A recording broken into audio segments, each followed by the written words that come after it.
हरि ओम नारायणं नमस्कृत्य नरं चैव नरोत्तमं देवीं सरस्वतीं व्यासं ततो जयमुदीरयेत्। वैष्णव परम धर्म वैष्णव परम तप वैष्णव परमाराध्य वैष्णव परम गुरु वांसत्कल्पतरुभ्यश्च कृपा सिन्धुभ्यैव च पतितानां पावनेभ्यो वैष्णवेभ्यो नमो नमः। हरि ओम गुरुर्ब्रह्मा गुरुविष्णु गुरुदेव महेश्वर गुरु साक्षात् परं ब्रह्म तस्मै श्री गुरवे नमः। अज्ञानतिमिरान्धस्य ज्ञानाञ्जनशलाकया चक्षुरुन्मीलितं येन तस्मै श्रीगुरवे नमः। अखण्डमण्डलाकारं व्याप्तं येन चराचरं तत्पदं दर्शितं येन तस्मै श्रीगुरवे नमः। हरि ओम तत्सद्ब्रह्मार्पणमस्तु। समस्त साधुगुरु वैष्णव भक्तिमत मायদের এবং শ্রদ্ধেয় পিতামাতা সদ্গুরুদেবের চরণে আমার সশ্রদ্ধ দণ্ডবত প্রণাম। এই ভাগবত সম্পর্কে বা ভগবান সম্পর্কে আমি কিছুই জানি না, তাই কৃপা করে দুই বাহু উত্তোলন করে কৃপা আশীর্বাদ প্রদান করুন। আমি নতমস্তকে সর্বচরণে কৃপা আশীর্বাদ ভিক্ষা প্রার্থনা করছি, আপনারা প্রদান করুন। না সে আমার দ্বারা সম্ভব নয়, না আছে আমার জ্ঞান, না আছে বিদ্যা, না আছে বুদ্ধি, না আছে ভক্তি, না আছে শ্রদ্ধা, না আছে আস্থা, আমার কাছে কিছুই নেই। তাই আপনাদের কাছে বিনীত নিবেদন, প্রদান করুন, তবেই আমার দ্বারা সম্ভব হবে। না সে আমি কিছুই জানি না, কিছুই পারি না।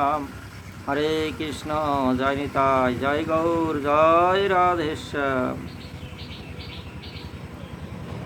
প্রতিদিনের ন্যায় আজ আপনাদের সম্মুখে যে বিষয়ে বা বস্তু, যে বিষয় সম্পর্কে তুলে ধরতে চলেছি, ভগবানের অবতার তিথি। ভগবান আজ আপনারা প্রত্যেকে যখন পঞ্জিকা খুলে দেখবেন, জন্মাষ্টমী ভাদ্র মাসের কৃষ্ণপক্ষের অষ্টমী তিথিতে জন্মাষ্টমী একদম স্পষ্ট উল্লেখ আছে। আপনাদের কোনো ভক্তবৃন্দ সাধুগুরু বৈষ্ণবের অন্তরে কি এই ব্যথা জাগৃত হয় না যে ভগবান শ্রীকৃষ্ণ জন্ম নেন নাই, অবতার হন নাই, স্বয়ং অবতারী? তাহলে কেন ওই পঞ্জিকায় লেখা, ওই ক্যালেন্ডারে লেখা জন্মাষ্টমী, এই ভুল ত্রুটিগুলো কেন আপনারা সংশোধন করেন না? খারাপ লাগে অন্তরে বাবাজি, মায়েরা, আমার খারাপ লাগে, ব্যথা লাগে যে ভগবান শ্রীকৃষ্ণ জন্ম নেন নাই, অবতারও হন নাই, স্বয়ং অবতারী। কৃষ্ণস্তু ভগবান স্বয়ং, ভাগবত প্রমাণ দিচ্ছে। ভগবান সেই গোলক বিহারী হরি স্বয়ং, বৈকুণ্ঠ খালি, সেই গোলক খালি চলে এসেছে, অবতারী স্বয়ং এসেছেন। কিন্তু পঞ্জিকায় ক্যালেন্ডারে জলে জলে কাটছে জন্মাষ্টমী। ওই জন্মাষ্টমী শব্দটা অবতার তিথি, এইটা লিখলে কেমন হয়? আপনাদের কাছে অনুরোধ জানাচ্ছি, কৃপা করে যদি আপনার ভিডিওতে শব্দগুলো শুনে যদি ভালো লাগে তাহলে কমেন্টস করে জানাবেন। আপনাদের সবার প্রতি দৃষ্টি আকর্ষণ করছি, আমার দিকে একটু, আমার এই শব্দগুলো একটু বিশ্লেষণ করে আপনারা অনুধাবন করুন। ভালো লাগলে জন্মাষ্টমীকে অবতার তিথি বদল দিন। আর আমি আপনাদের দৃষ্টি আকর্ষণ করার জন্য আমার ভিডিওর দিকে জানে অনজানে, জ্ঞানে অজ্ঞানে কিছু ত্রুটি বিচ্যুতি হচ্ছে, আপনারা কেন সেগুলো আমাকে কমেন্টস করে জানান না? জানান। সেই অসীম সরকারের একটা গান আছে, চলার পথে নদীর গতি বাধা পেলে দ্বিগুণ হয়। আমার সুর নেই, গান গাবো না, এই লাইনটা বলেই ক্ষান্ত দিচ্ছি। যদি নদী চলার পথে বাধা পায়, ওই বাধা অতিক্রম করে দ্বিগুণ বেগে ধাবিত হয়, তেমনি যদি বাধার সম্মুখীন আমার হতে হয়, আমাকে যদি বাধা দেন, তাহলে আমার গতিও হয়তো বাড়তে পারে আপনাদের আশীর্বাদে, রাধা গোবিন্দের কৃপায় গতি বাড়তে পারে, না সে ধিমি গতিতে চলব। তাই একটু গতি আমাকে বাড়ান, আশীর্বাদ করুন, ভুল ত্রুটি বিচ্যুতি আমাকে জানান, সংশোধন করে দিন, গতি বাড়বে। তাহলে ভগবান শ্রীকৃষ্ণের অবতার কোথায়? কংসের কারাগারে। কংসের কারাগারে কংস অসুর, রাক্ষস, দৈত্য। কংসের কারাগার, কংসের কার আগর। কার আগর? আগর মানে খাদান বা খৈনি, যেখানে সমস্ত রত্নের ভাণ্ডার, মণি মাণিক হীরা সোনা, রত্নের ভাণ্ডার, তাকে বলে আগর। কার আগর? ভক্তের আগর। ভক্তের ঈদ মাজারে ভগবানের অবতার, ভগবান শ্রীকৃষ্ণের অবতার। একটু শ্রবণ করুন, ভগবান কার ঈদ মাজারে এসে অবতার হয়ে, নিরাকার সাকার হয়ে তার দৃষ্টিগোচর হন, তাকে দর্শন দেন। কাকে দর্শন দেন? একটু অনুধাবন করুন, একটু শুনুন, মনন করুন, আপনার অমূল্য সময় নষ্ট করে একটু শ্রবণ করুন।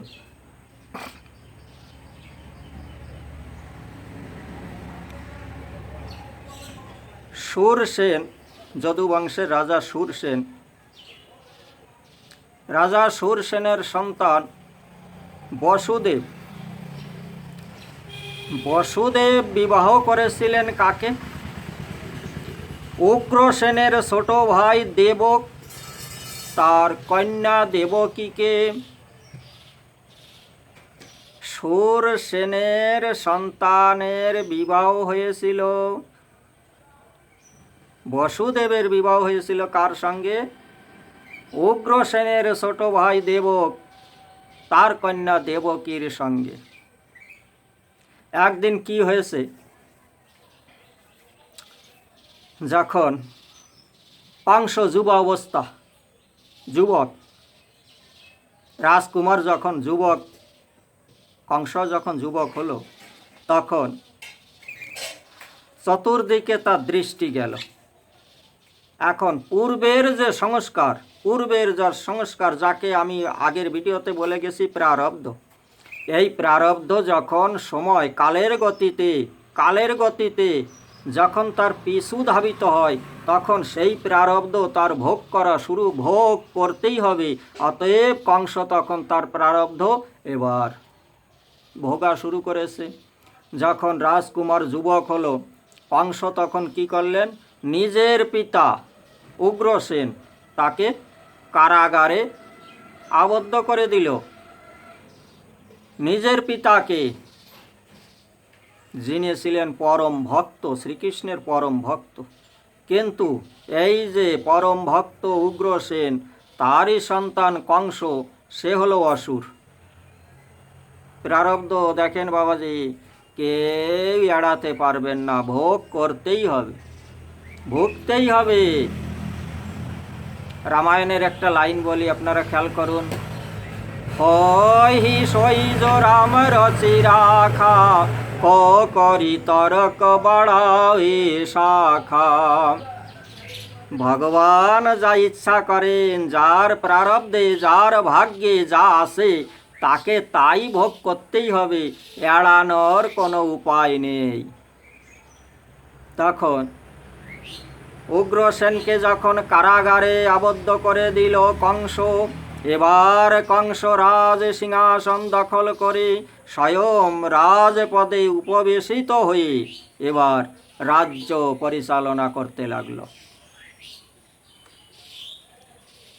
এবার মন্ত্রীবর্গ তাদের অসুরের যে নীতি, আসুরিক বুদ্ধি মন্ত্রীদের দ্বারা, তাদের রাজা কংসের যে মন্ত্রিমণ্ডলী ছিল তাদের দ্বারা আসুরিক বুদ্ধি প্রয়োগ করতে লাগলো। অন্যায় অত্যাচার শুরু হয়ে গেল, বুদ্ধি ভ্রষ্ট হয়ে গেল। প্রারব্ধ ভুগতেই হবে, উপায় নেই, ভোগা শুরু হলো। রাজা দুরাচারী, অত্যাচারী, কামাচারী, ব্যভিচারী স্বভাব, আসুরিক স্বভাব, দৈত্যের স্বভাব শুরু হয়ে গেল। এদিকে শূরসেনের ছেলে বসুদেব যখন বিবাহ করার জন্য এই মথুরায় যখন এলেন বসুদেব, তখন দেবকীর সঙ্গে বিবাহ আদি যে সংস্কার কংস নিজে থেকে সম্পন্ন করালো। কেন করালো? যে আমি যে আসুরিক প্রবৃত্তি, আমি রাজ্যবাসীর উপর, প্রজাগণের উপর আমার যে আসুরিক প্রভাব চালিয়ে যাচ্ছি, যাতে অন্যান্য রাজ্যে আমার যাতে বদনাম না হয়, আমার পিতাকে আমি যে কারাগারে আবদ্ধ করে রেখেছি, এই যে আসুরিক বুদ্ধি, যাতে অন্যের দৃষ্টিতে আমি একটু খারাপ না হই, এই জন্য এই যে আসুরিক বুদ্ধি সম্পন্ন যে রাজা কংস কি করলো, নিজে খুব আড়ম্বর সহকারে, আড়ম্বর মানে বিশাল জাঁকজমক ভাবে নিজের যে কাকা যে দেবক, তার কন্যা অর্থাৎ কাকাতো বোন দেবকীকে নিজে স্বয়ং উপস্থিত থেকে আড়ম্বরভাবে, বিশাল আড়ম্বর, একটা রাজার দরবারে যদি কোনো অনুষ্ঠান অনুষ্ঠিত হয় তাহলে রাজ্যবাসী, প্রজাগণ যে যেখানেই আছে সবাইকে আমন্ত্রিত নিমন্ত্রিত করে সেখানে বিশাল একটা ধুমধাম সহকারে অনুষ্ঠান শুরু হয়ে যায়। তাই নিজের কাকাতো বোন দেবকীকে বসুদেবের সঙ্গে যখন বিবাহ দিল, এবার কংস মনে মনে চিন্তা করে বিদায় দিতে হবে। তাহলে বিদায় দিতে কে যাবে? আমি স্বয়ং যাব, যাতে এই রাজ্যবাসী প্রজাবৃন্দ আমি যে আমার বাবাকে কারাগারে আবদ্ধ করে রেখেছি, আমি যে প্রজাগণের উপর আমি যে আসুরিক বুদ্ধি চালিয়ে যাচ্ছি লোকের নজর এড়াতে, তখন যে আমি দেবকীকে কত ভালোবাসি, আমি বসুদেবকে কত ভালোবাসি, এই যে প্রেম পরিদর্শনের জন্য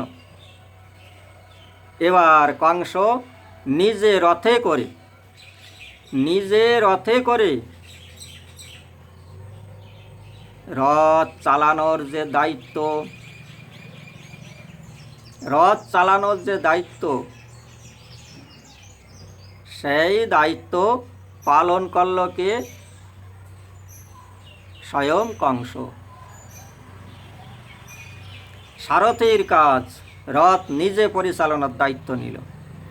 যখন বসুদেব আর দেবকীকে রথে বসিয়ে নিজে রথ পরিচালনা করতে লাগলো, পথে মধ্যে আকাশবাণী, গুরু গম্ভীর বাণী, আকাশবাণী, হে কংস, আজ তুমি যাকে নিয়ে চলেছ সেই তোমার যে কাকাতো বোন দেবকী, এই দেবকীর গর্ভে, অষ্টম গর্ভে তোমার কাল আসবে। কংস আকাশবাণী শ্রবণ করে, আকাশবাণী গুরু গম্ভীর বাণী যখন শুনতে পেল, কংসের এমনি তো স্বভাবে অসুর ছিলই, তার আসরিক বুদ্ধি যে প্রেম ভালোবাসা জাগৃত হয়েছিল বিস্মরিত হলো, আসরিক বুদ্ধি জাগৃত হলো। মনে মনে চিন্তা করতে লাগলো, এই আমার বোন দেবকী, এর অষ্টম গর্ভে যদি আমার কাল অবতার হয়ে আসে, তাহলে এই দেবকীকে যদি আমি মৃত্যুদণ্ড দেই, তাহলে না থাকবে বাস, না বাজবে বাঁশুরি। কংস তখন কি করল? দেবকীকে মারার জন্য, হত্যা করার জন্য তরল হাতে নিয়ে মারার জন্য উদ্যত হলো কংস। বসুদেব ছিল জ্ঞানী, গুণী এবং পরম ভক্ত।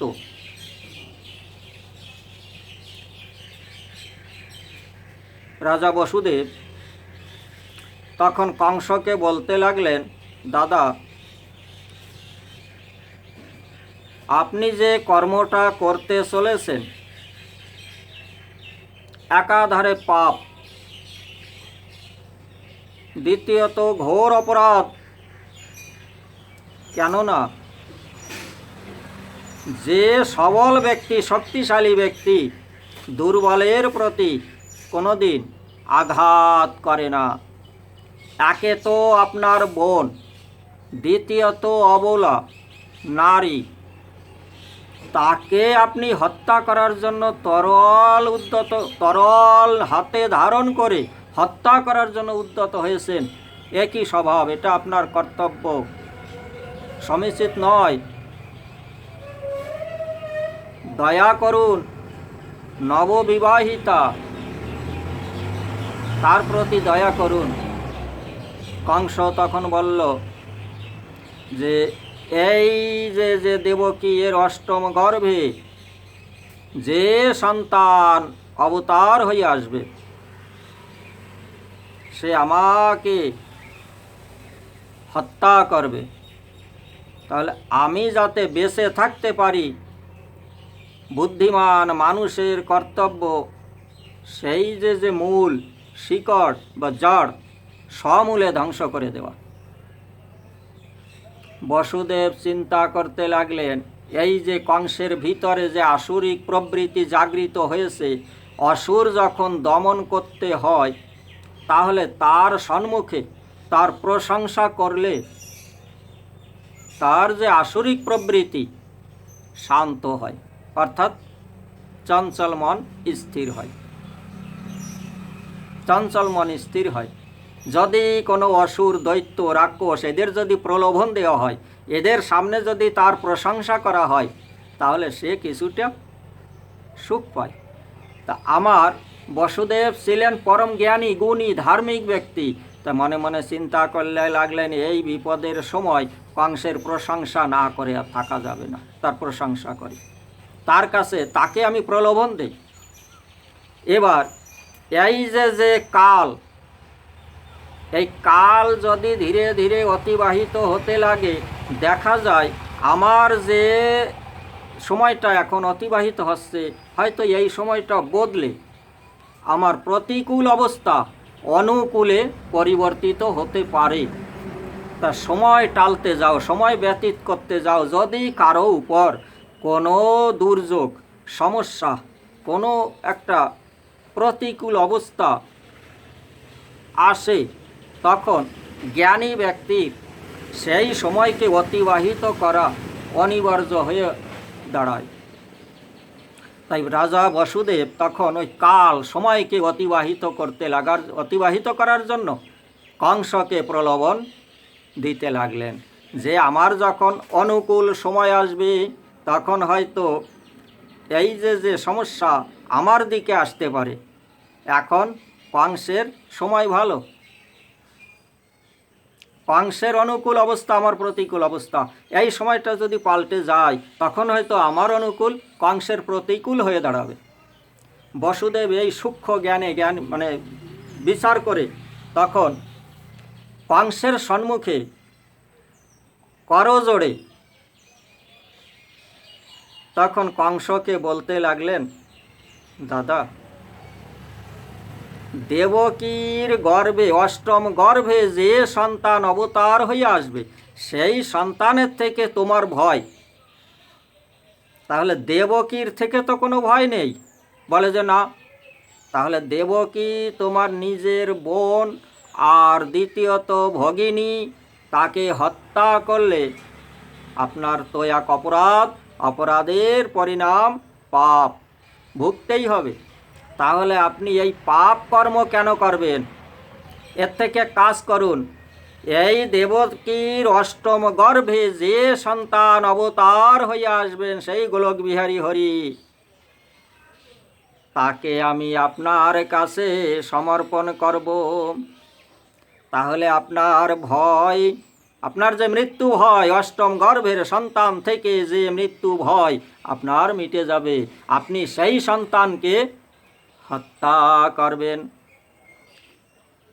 আপনি কত জ্ঞানী, আপনি তো এই রাজ্যে রাজা। আপনার এই হীন কর্ম করা উচিত হবে না। প্রজাবর্গ আপনাকে ধিক্কার জানাবে। যখন প্রশংসা করতে লাগলেন বসুদেব, তখন কংস চিন্তা করল, রাজা বসুদেব কোনোদিন মিথ্যার আশ্রয় নেয় না, মিথ্যা বলে না, মিথ্যাকে প্রশ্রয় দেয় না। বসুদেব সত্য বচন আমার সম্মুখে প্রকাশ করছে। তখন দেবকীর যে চুলের মুঠি ধরে তলোয়ার হাতে করে হত্যা করার জন্য উদ্যত হয়েছিল কংস, তাকে মুক্ত করে দিল।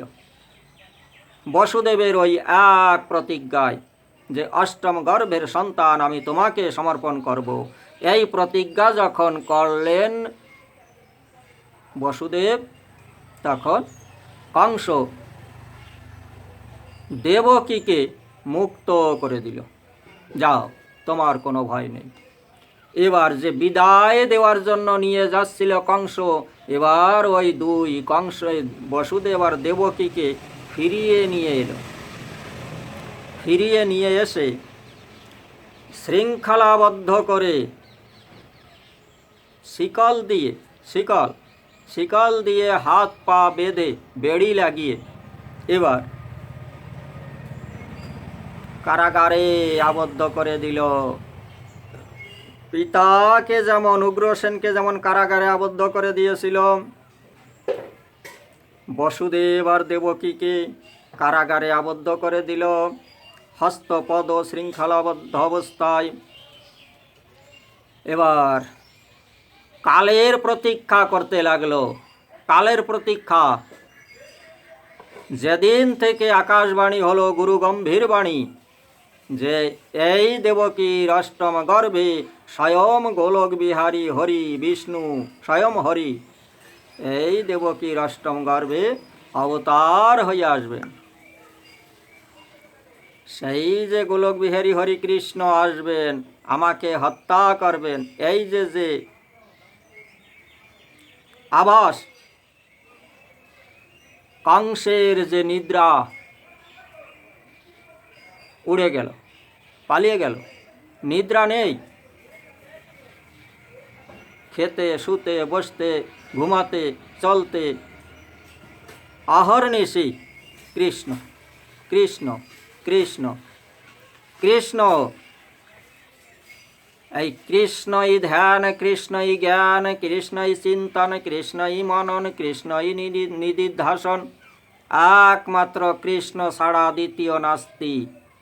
কৃষ্ণ ছাড়া তার মনে আর কোনো শব্দ ছিল না। কৃষ্ণ কখন আসবে, আমি তাকে হত্যা করব। কৃষ্ণ কখন আসবে, আমি তাকে হত্যা করব। কৃষ্ণ কখন আসবে, কৃষ্ণ কখন আসবে। কৃষ্ণ যখন রাতে বিছানায় শুয়ে থাকত, ঘুম আসতো না। কংসের মনে হতো, এই বুঝি আমার বিছানায় এসে কৃষ্ণ আমার এই কণ্ঠদেশ আকর্ষণ করে চেপে দিচ্ছে আমাকে হত্যা করার জন্য। কংস তখন থর থর করে কাঁপতে লাগতো, থর থর করে কাঁপতে লাগলো। আর প্রহরী যারা ছিল প্রহরী আমাকে বাঁচাও বাঁচাও। প্রহরী দৌড়ে এসে বলতো, কি হয়েছে রাজন মহারাজ, কি হয়েছে? বলে, কৃষ্ণ এসেছে আমাকে হত্যা করতে। বলে, কই না তো, এখানে তো কেউ নেই। কতটা চিন্তন করলে পারে এই দশা হতে পারে? কোন অবস্থায় পৌঁছে গেছে কংস? কৃষ্ণ এখনো আসেন নাই, অথচ কংস দেখছে কৃষ্ণ এসে আমাকে হত্যা করার জন্য উদ্যত হয়েছেন। কোন স্তরে পৌঁছালে পারে কোনো ভক্তের অন্তরে এই দশা জাগতে পারে? ভক্ত যদি হয়ে থাকে, ভক্তির পরাকাষ্ঠায় যদি কেউ পৌঁছাতে পারে, তার এই দশা হয়, নচেত অন্য কারো এই দশা হয় না।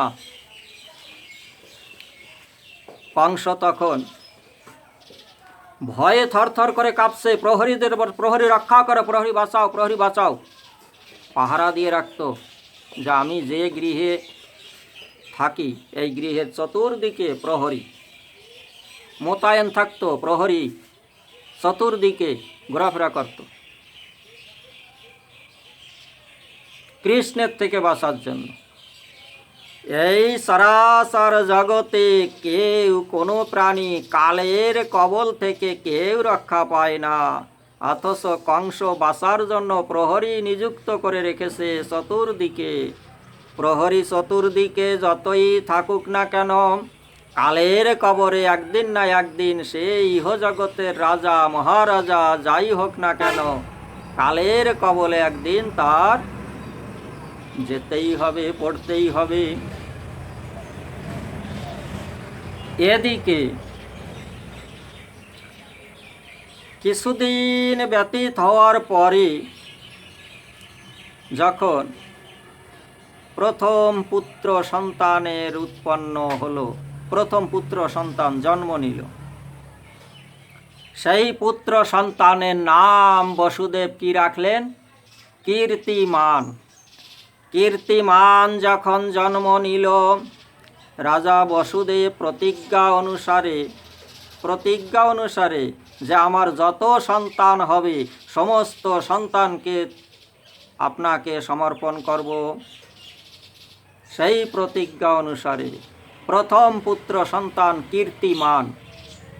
সেই কীর্তিমানকে কোলে নিয়ে রাজা বসুদেব যখন কংসের সম্মুখে হাজির হলেন, সন্তানকে কংসের কোলে দিয়ে বলেছে বসুদেব, বলতে লাগলেন, রাজন, আমি যে প্রতিজ্ঞা করেছিলাম এই দেবকীর গর্ভজাত সন্তান আমি এক এক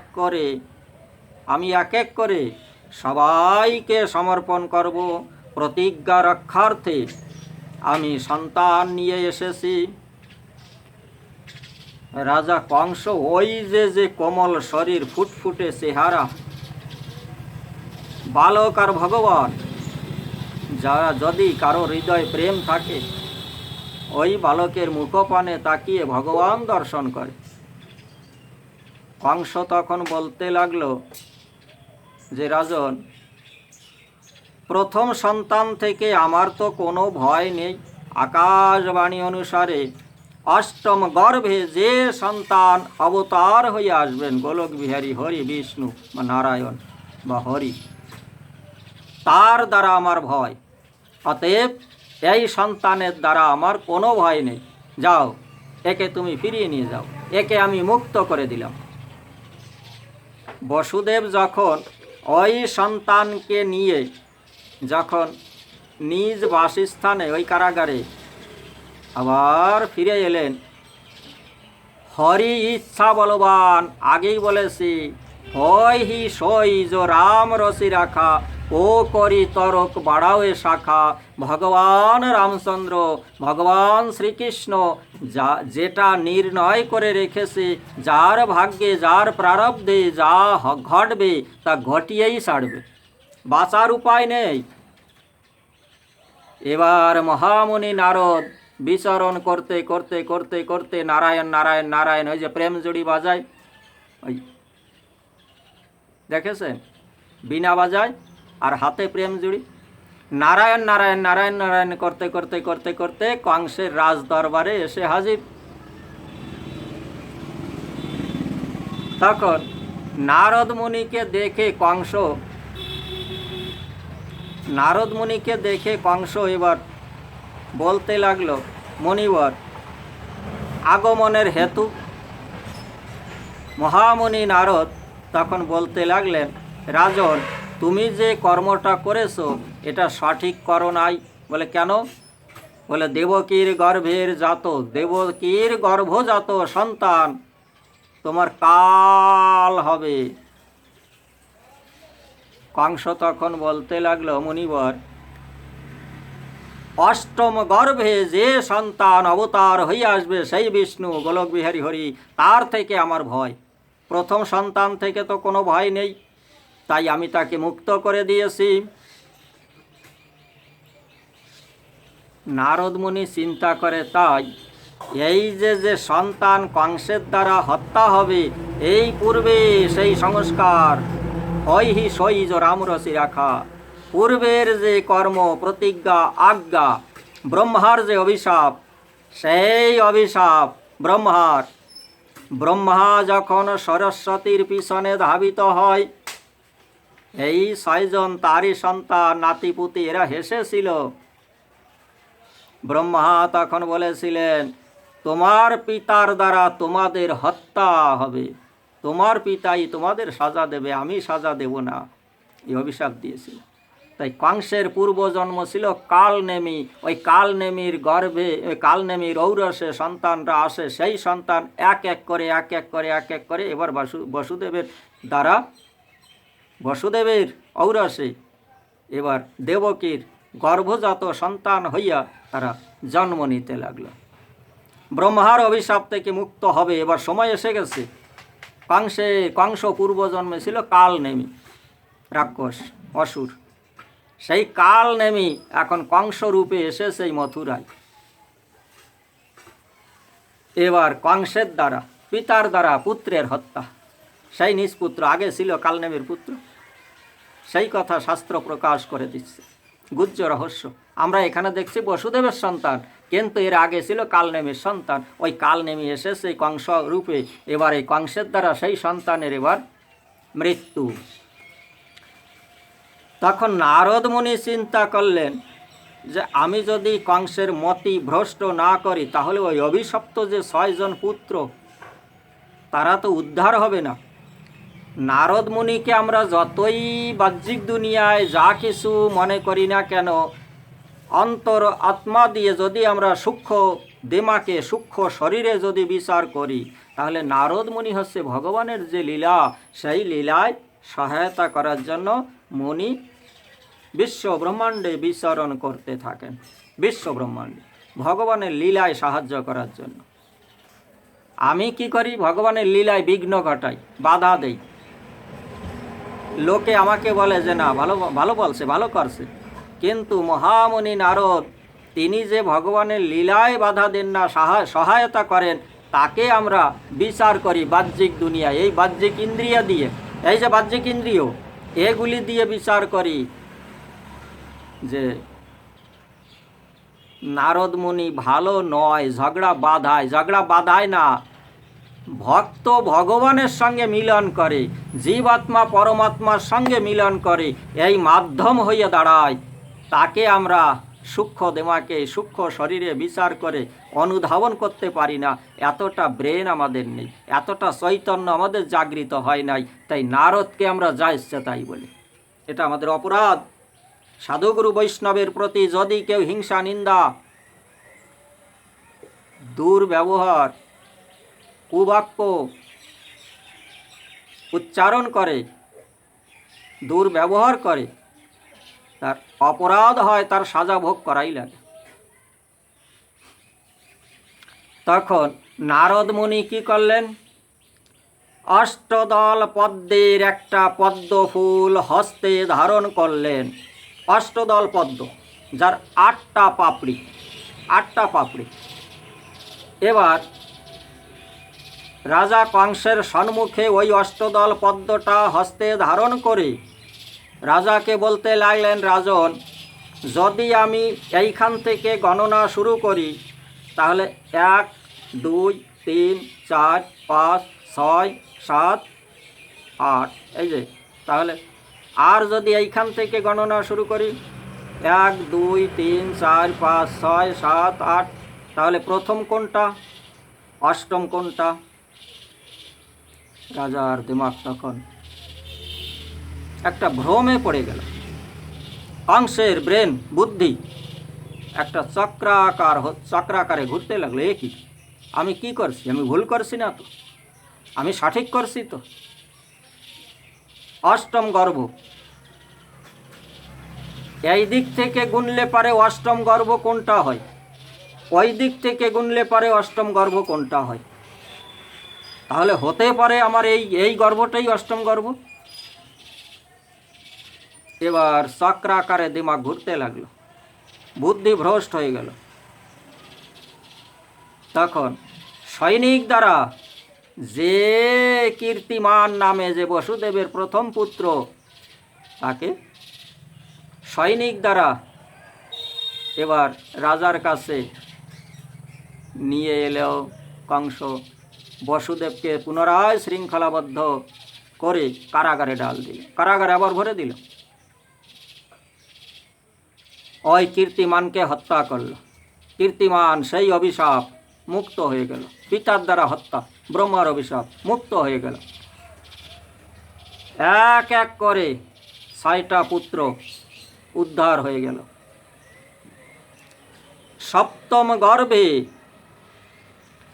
যে শেষনাগ বলরাম, এবার ভগবান শ্রীকৃষ্ণ বৈকুণ্ঠ গোলকবাসী যোগমায়াকে আদেশ দিলেন, যোগমায়া আমার লীলায় সহায়তা করো, করো জোড়ে নতমস্তকে অধোবদনে দণ্ডায়মান হয়ে প্রভুর আদেশের জন্য অপেক্ষা করতে লাগলেন যোগমায়া দেবী। প্রভু যো আজ্ঞা, কি আজ্ঞা বলেন প্রভু, আমার কি করতে হবে? বলে দেবকীর যে গর্ভ, সেই সন্তানকে আকর্ষণ করো, কর্ষণ করে তুমি রোহিণীর গর্ভে দিয়ে দাও। রোহিণীর গর্ভে যে সন্তান, সেই সন্তানকে দেবকীর গর্ভে প্রবেশ করাও। যোগমায়া যো আজ্ঞা বলে এবার কর্মটা সমাধান করে দিলেন। যখন দেবকীর সপ্তম গর্ভে এক কন্যা সন্তান যখন হলো,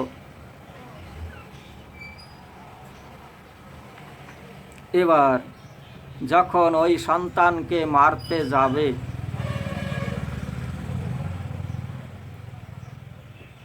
অষ্টম গর্ভে যখন ভগবান শ্রীকৃষ্ণ এলেন, ওই যে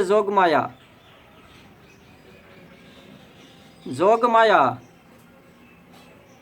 যশোদার গর্ভে যখন এলেন, যশোদার গর্ভে, এদিকে অষ্টম গর্ভে দেবকীর গর্ভে যখন ভগবান শ্রীকৃষ্ণ গোলক বিহারী হরি স্বয়ং এলেন, তখন যে কারাগার ছিল, যে কারাগার ছিল,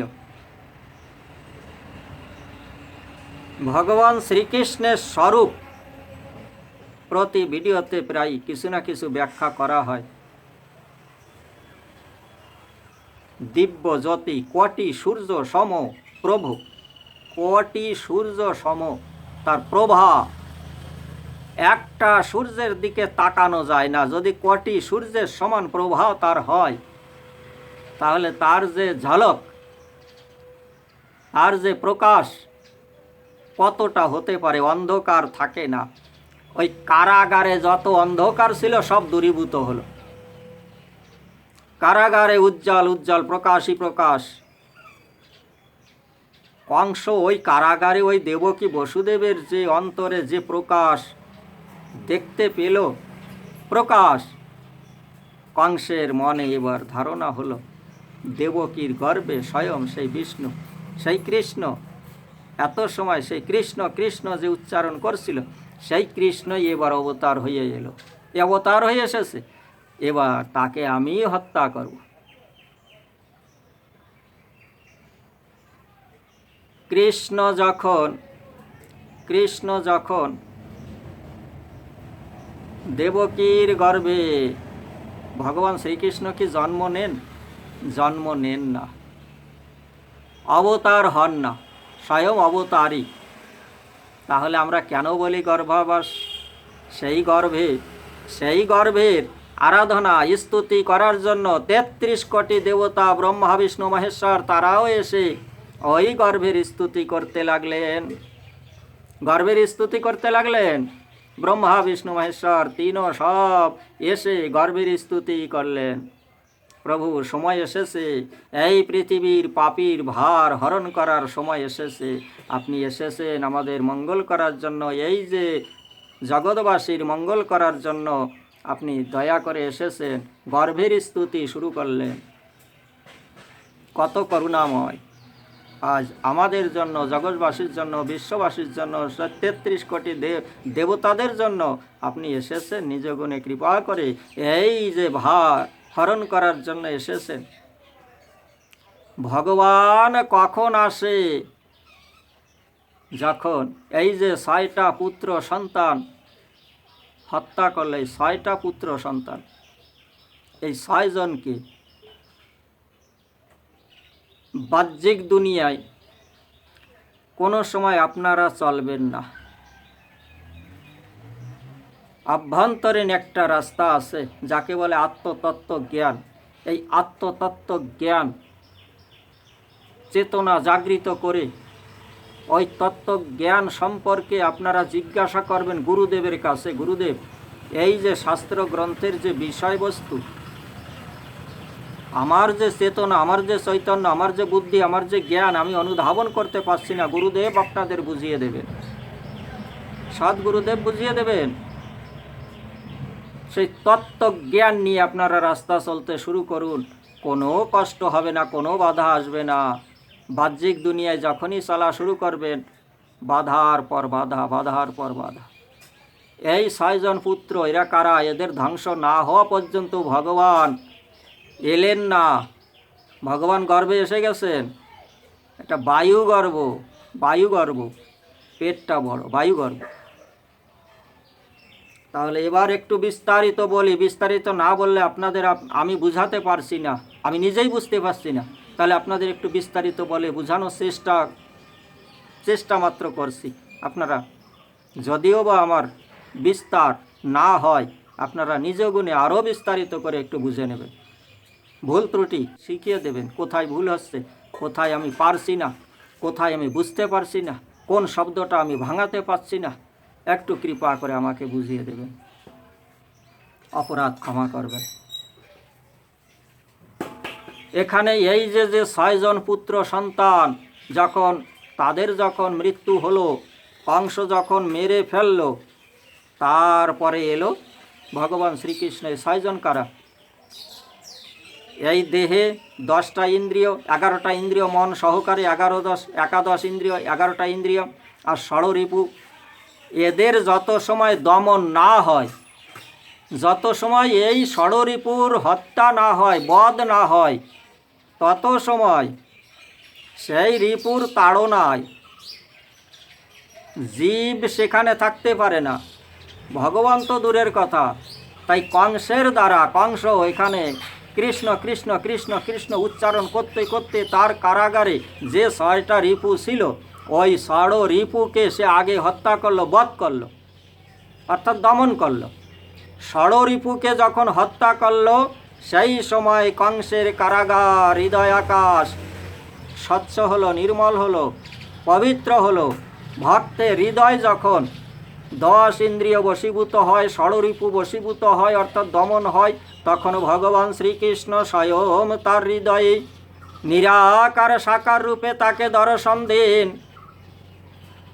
ভক্তের হৃদয়ে যত সময় ষড়রিপু জাগৃত থাকে, ইন্দ্রিয় সবল থাকে, ভগবান তার হৃদয় আকাশে দর্শন দেন না। যতই মালার থৈলে হাতে নিক আর ওই টিক্কি রাখুক, তিলক লাগাক, ভগবানের দর্শন পাবেন না।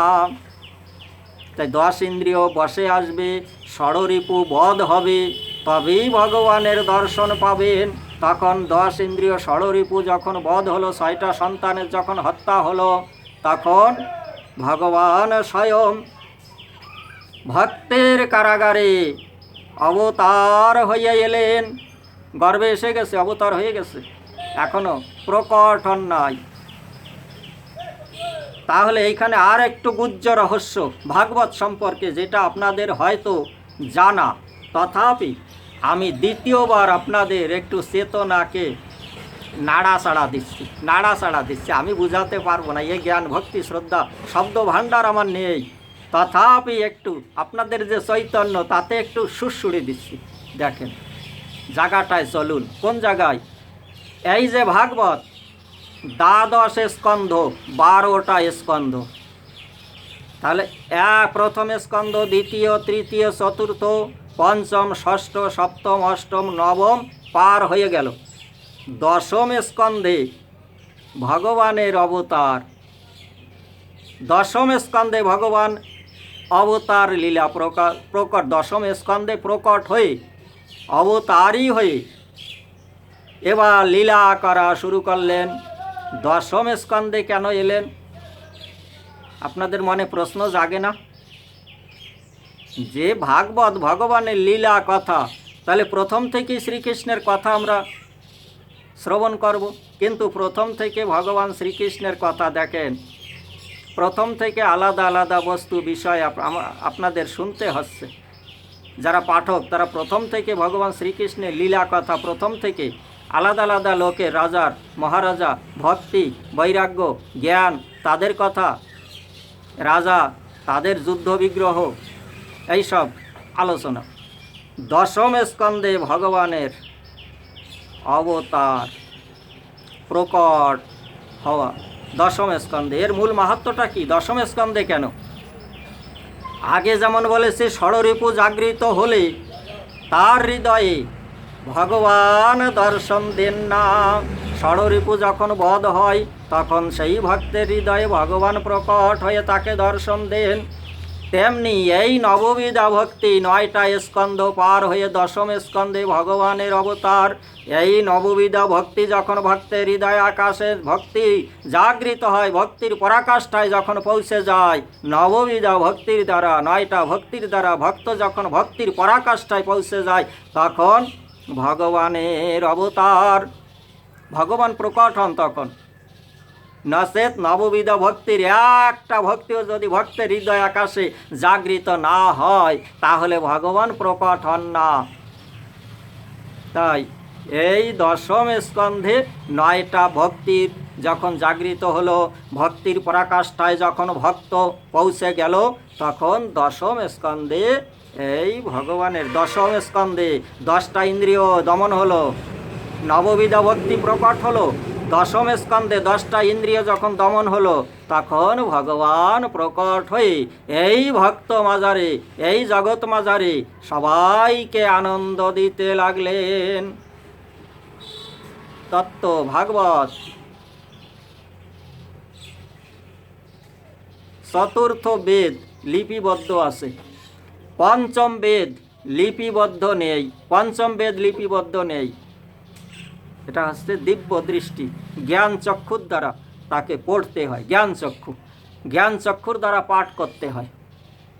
এই জ্ঞান চক্ষু যত সময় না খুলবে, তত সময় ওই সাদা কাগজ, কোরা কাগজ, সাদা কাগজ পাঠ করতে পারবেন না। কেন? এগুলো শ্রুতি, শুনে মনে রাখতে হয়। যদি কেউ বলে, বাবাজি আপনি যে কথাগুলো বলছেন কোথায় লেখা আছে? শ্রুতি নামে যে শাস্ত্র, তা কি লেখা আছে? শুনে শুনে মুখস্থ, এটাও সেই শ্রুতি। বেদ লিপিবদ্ধ আছে, শ্রুতি লিপিবদ্ধ নেই। শ্রুতি শুনে শুনে মনে রাখা, যাকে বলে চৈতন্য জ্ঞান, চেতনা, কোথায় লিপিবদ্ধ নেই। এদিকে কংসের কারাগারে এবার চতুর্ভুজ রূপে এবার স্বয়ং নারায়ণ গোলক বিহারী সেই হরি ভগবান শ্রীকৃষ্ণ চতুর্ভুজ রূপ ধারণ করে দেবকীর সম্মুখে প্রকট হলেন। দেবকীর সম্মুখে যখন প্রকট হলেন, দেবকী তাকিয়ে দেখে এ কি অপরূপ রূপ। বলে প্রভু এই রূপে কেন এলে? তখন দেবকী আর বসুদেবকে বলতে লাগলেন, ভগবান স্বয়ং শ্রীকৃষ্ণ চতুর্ভুজ রূপে অবতার হয়ে বলতে লাগলেন, তোমাদের পূর্বজন্মের কথা মনে পড়ে কি? আমাকে পাওয়ার জন্য তোমরা তপস্যা করেছিলে। স্বয়ম্ভু মনু আর শতরূপা, যে ভয় নর সৃষ্টি অনুপা। আমি তোমাদের এই চতুর্ভুজ রূপে দর্শন দিয়ে তোমাদের সম্মুখে তোমাদের কাছে প্রতিজ্ঞা করেছিলাম, আমার সমান পুত্র কামনা তোমরা করেছিলে, তাই আমার সমান পুত্র আমি কোথায় পাবো?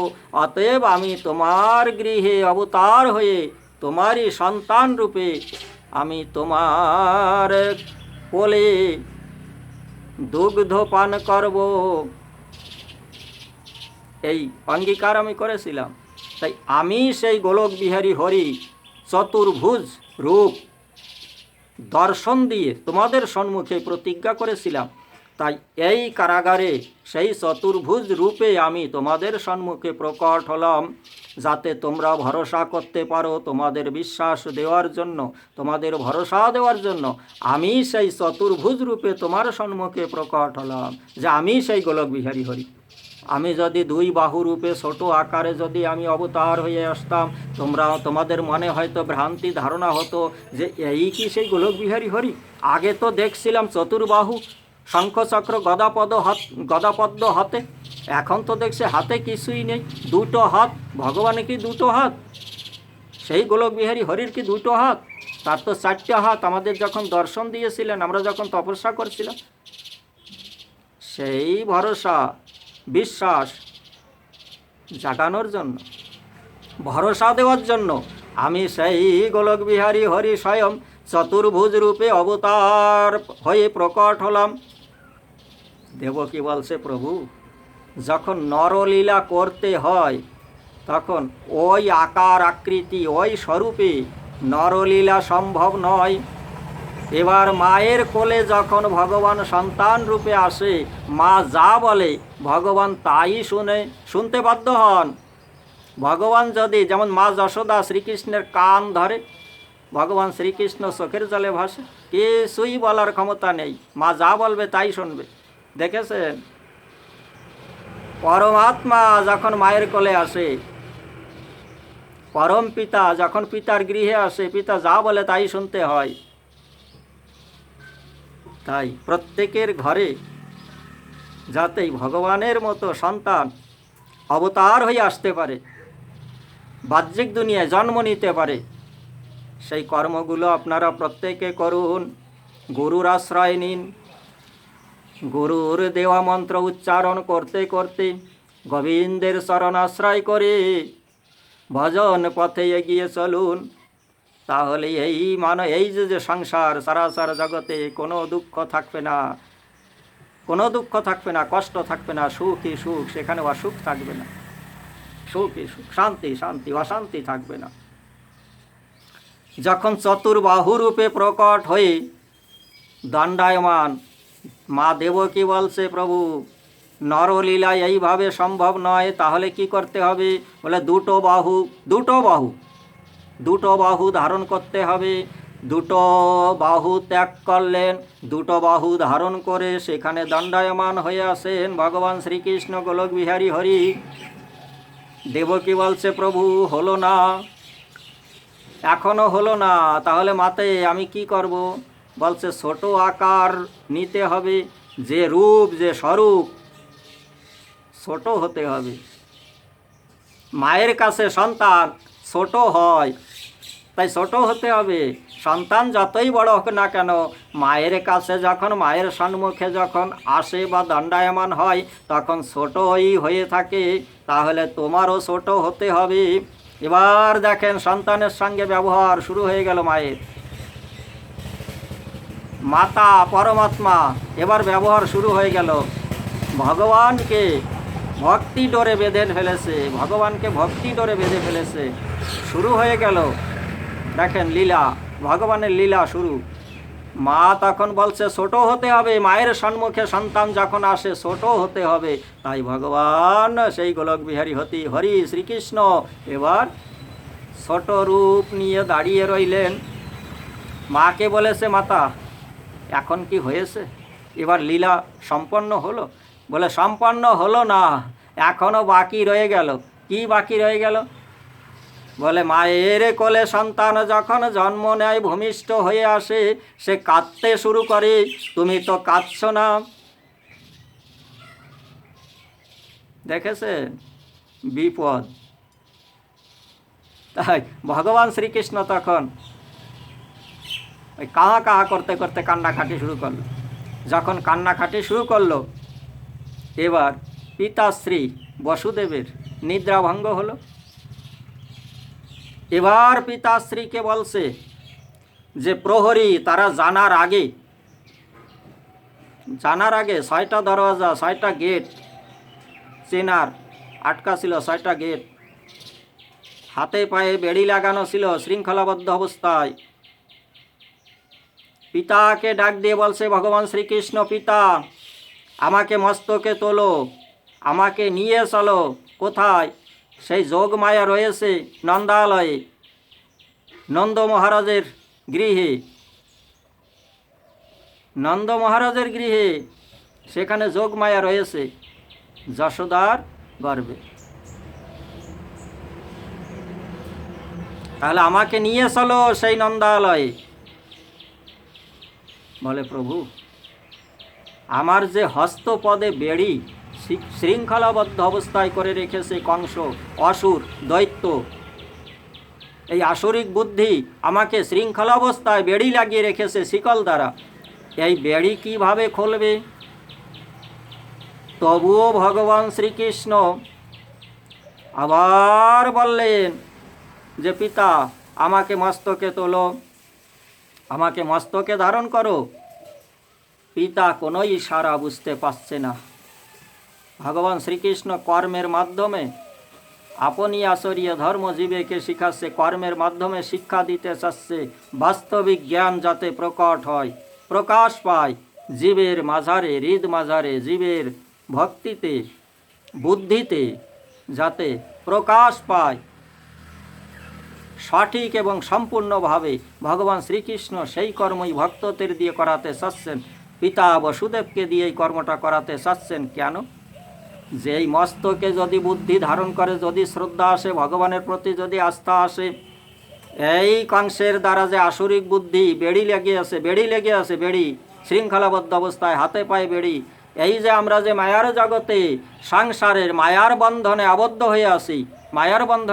হয়ে আছি, ভগবান শ্রীকৃষ্ণের সেই যে করুণাময়, তাকে যদি আমরা মস্তকে ধারণ করতে পারি, কোনো আসরিক বুদ্ধি, এই যে আসরিক বুদ্ধি, হিংসা, নিন্দা, লোভ, লালসা, কামনা, বাসনা, এই যে মায়া, এই মায়ায় কি কোনো ভক্তকে আবদ্ধ করে রাখতে পারে? মুক্ত হয়ে যায় যদি ভগবানের চরণ আশ্রয় নেয়। ভক্তি আসে, জ্ঞান আসে, বিবেক জাগৃত হয়, বুদ্ধি হয়, বৈরাগ্য আসে, তিতিক্ষা আসে। ভগবানকে যখন মস্তকে ধারণ করে কোনো ভক্ত, কৃষ্ণই জ্ঞানে, কৃষ্ণই ধ্যানে, কৃষ্ণই অহর্নিশি শুইতে খাইতে জাগিতে, যদি কৃষ্ণই ধ্যানে, কৃষ্ণই জ্ঞান কোনো ভক্তের বুদ্ধিতে যদি জাগৃত হয়, ধারণ করতে পারে, সেই মস্তকে মাথায় যদি ধারণ করতে পারে, তার কি কোনো মায়ার বেড়ি তাকে আবদ্ধ করে রাখতে পারে? পারে না। এই আসরিক বুদ্ধি, কংস যেমন অসুর, শৃঙ্খলাবদ্ধ অবস্থায় করে রেখেছে বসুদেবকে।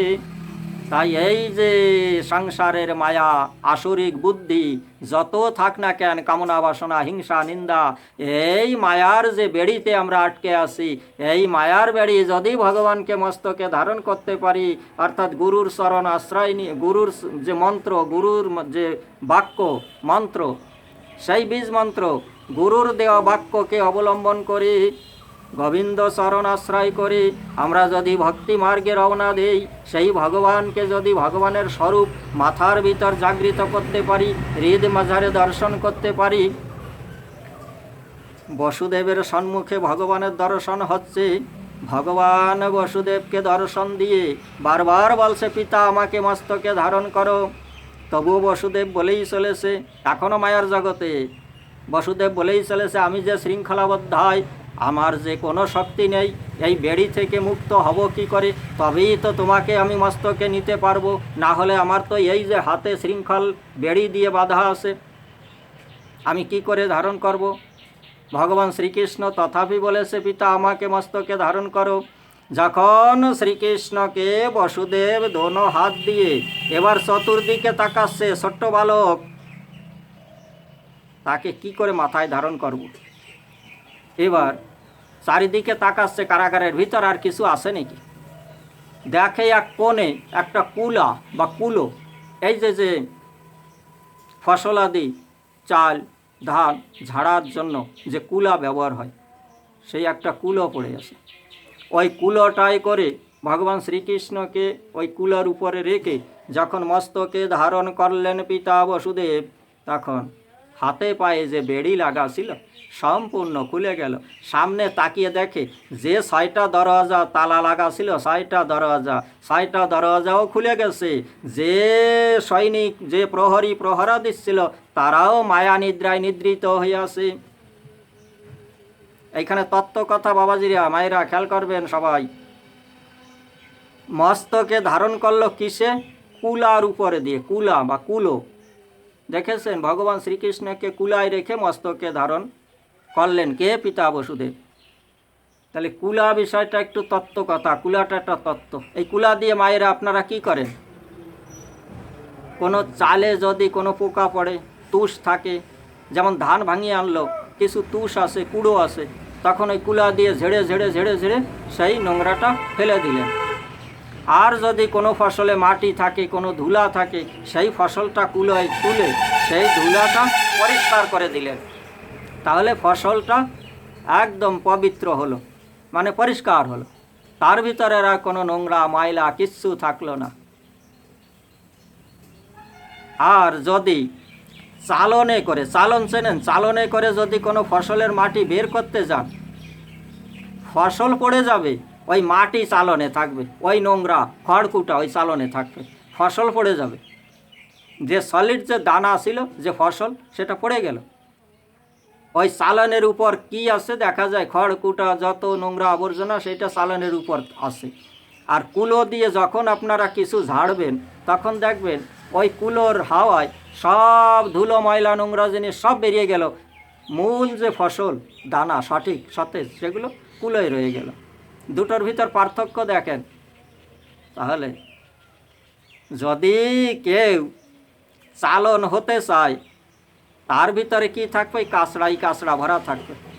আর যদি কেউ কুলো হতে চায়, তার সমস্ত মনের ময়লা সব ওই কুলোর দ্বারা যেমন পরিষ্কার হয়ে গিয়েছিল, তেমনি এই শরীরে যত ময়লা আছে, কামনা বাসনা হিংসা নিন্দা লোভ লালসা, সব দূরে চলে যাবে, পবিত্রই পবিত্র হয়ে যাবেন। দৃষ্টি এবার জাগৃত হবে, জ্ঞান দৃষ্টি, দিব্য দৃষ্টি, দিব্য দৃষ্টি জাগৃত হবে। যখন বসুদেব পিতা ওই কুলোয় করে মস্তকে ধারণ করলেন, তার শরীরে যত মায়া ছিল, মায়ার জগতে সেই মায়া কেটে গেল। শৃঙ্খলায় আবদ্ধ ছিল মায়ার বেড়ি, কেটে গেল, খুলে গেল, থাকলো না। বেড়ি আর তাকে আটকাতে পারলো না। যে 6টা গেট ছিল, 6টা গেট, 6টা দরওয়াজা, ওই যে আগেই বলেছি, আগে একটা ভিডিওতে ষট চক্র ভেদ মন্ত্রগুলো বলে দিয়েছি।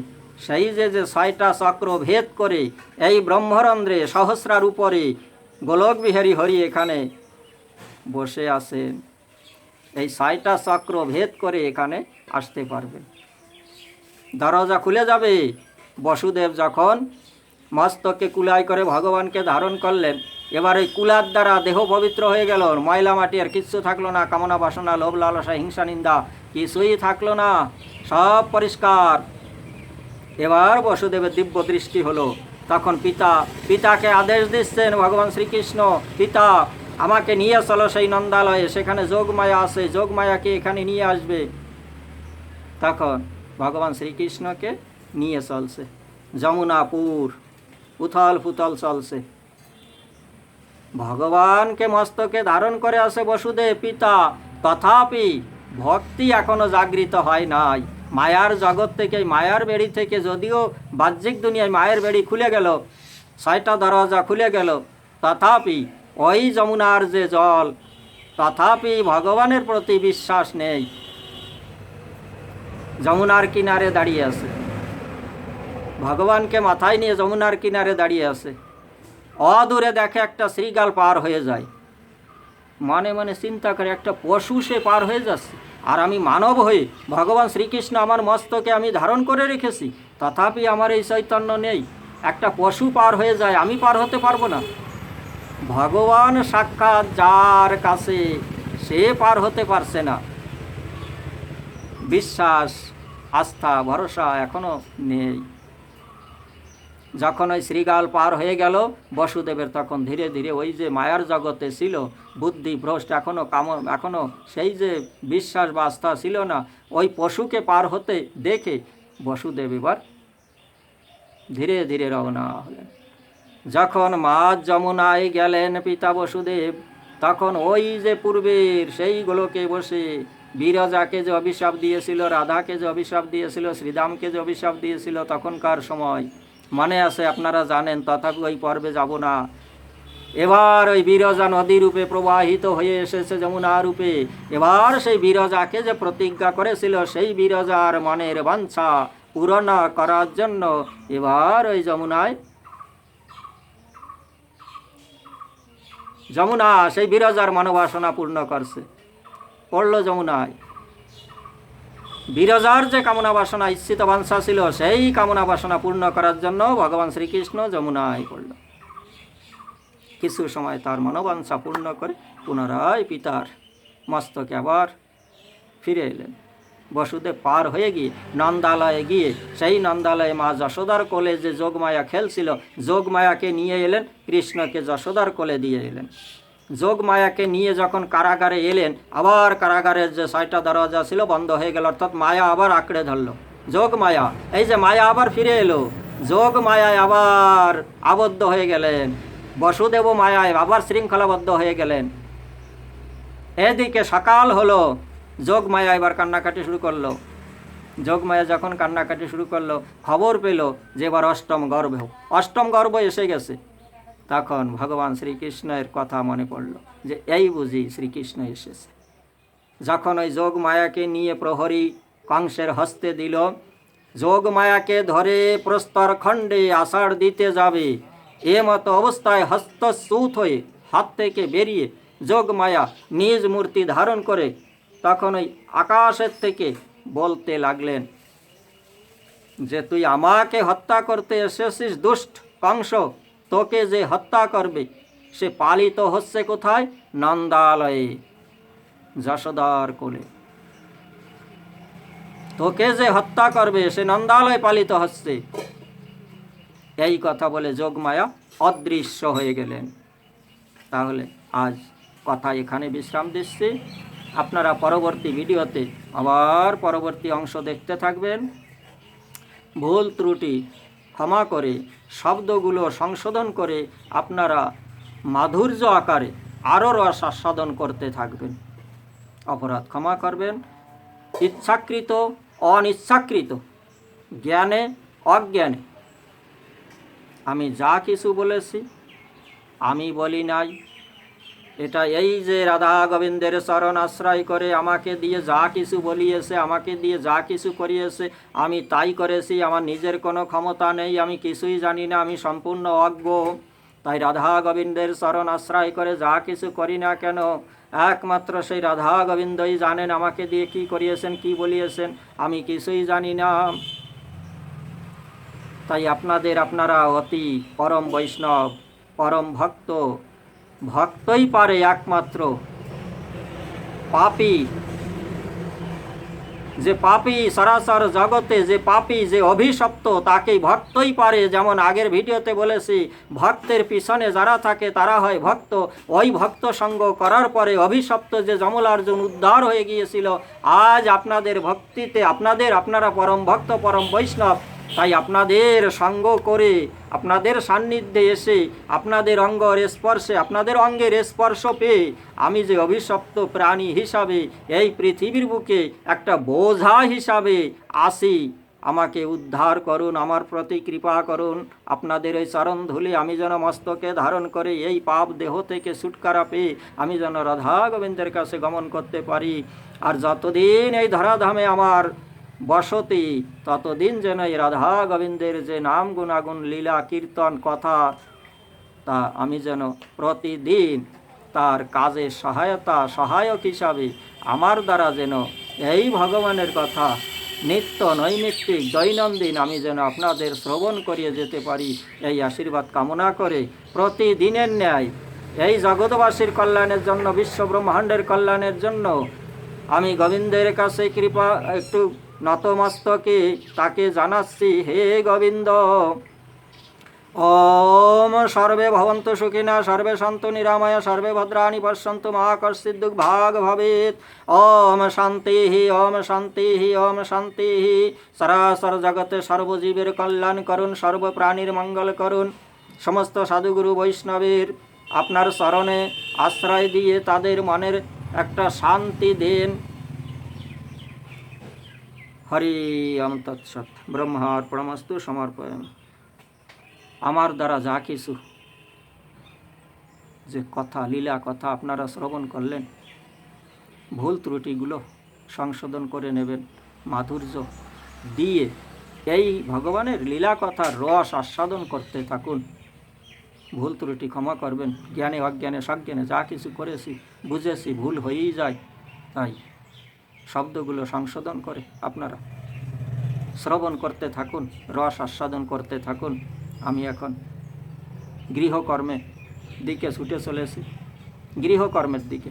এতদিন ভক্ত সেবায়, সাধু সেবায় ব্যস্ত ছিলাম, গোবিন্দ সেবায় ব্যস্ত ছিলাম, এখন মন চলে গেছে অভিমুখ কোন দিকে? গৃহকর্মে। দেখেছেন, এই হচ্ছে মায়া, একে বলে বৈষ্ণবী মায়া।